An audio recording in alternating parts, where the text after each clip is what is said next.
इस पृथ्वी पर, धरती पर जितने भी महापुरुषों ने जन्म लिया है, उन्होंने अपने जीवन कार्य में कुछ ऐसे महान कार्य किए हैं कि जो उनके इस धरती छोड़ जाने के बाद भी वो उनके कार्य के कारण अमर हुए हैं।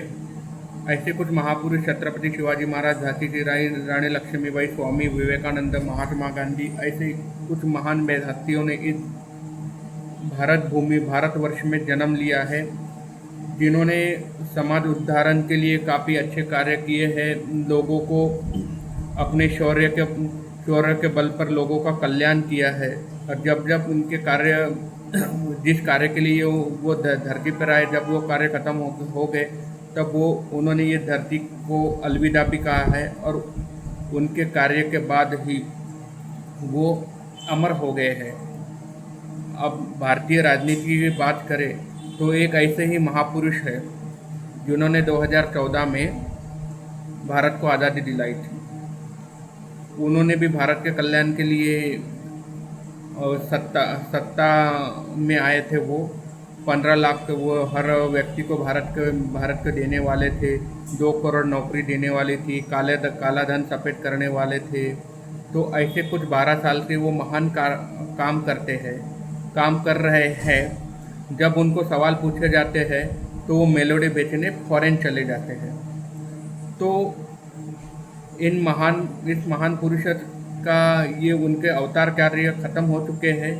जी हाँ, ख़त्म हो चुके हैं, क्योंकि भारत के हर व्यक्ति को 15 लाख मिल गए हैं। काला धन सफ़ेद हो चुका है। हर युवा को यहाँ पे इतनी अच्छी नौकरी मिली कि उन्होंने पूरा फॉरेन में कई लैंड खरीद के वो अरबपति बन गए हैं। तो ऐसे महान कार्य इस अवतारी पुरुष ने किए हैं। अब मौसम बदलने वाला है। क्यों?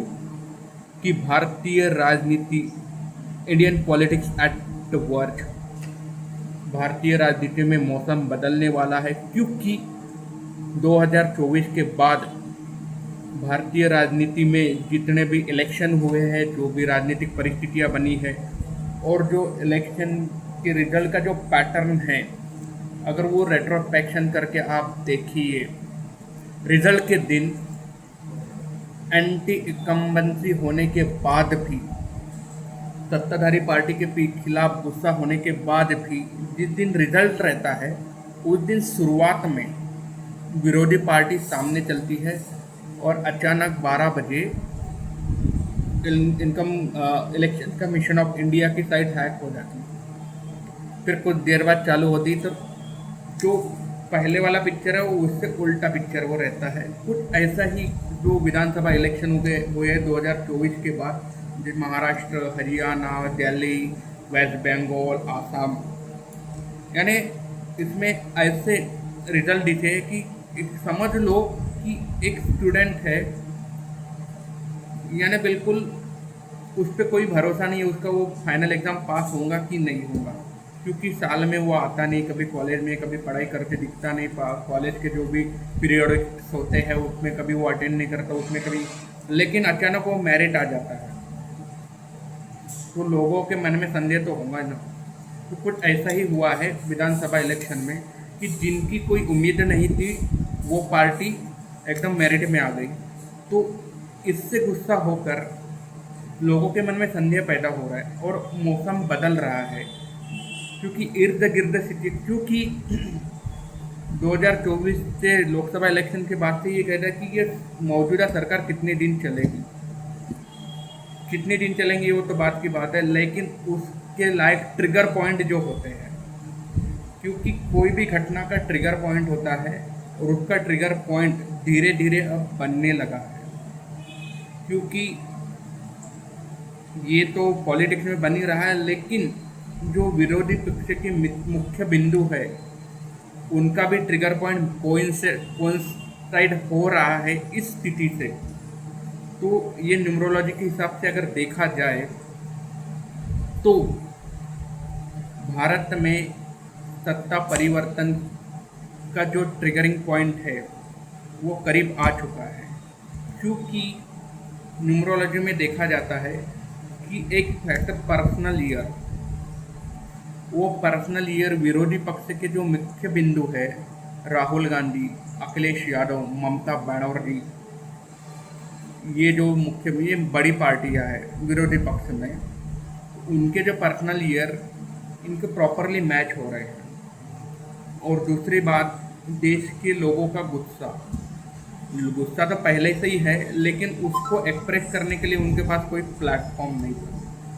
तो इस बीच 16 मई 2026 को अचानक से एक पार्टी आती, कॉकरोच जनता पार्टी। उससे कुछ ही दिनों में देश के युवा का तांता लग जाता है, उसके जुड़ जाते हैं और हर युवा अपनी बात रख रहा है। जो 6 तारीख को जो जंतर मंतर पे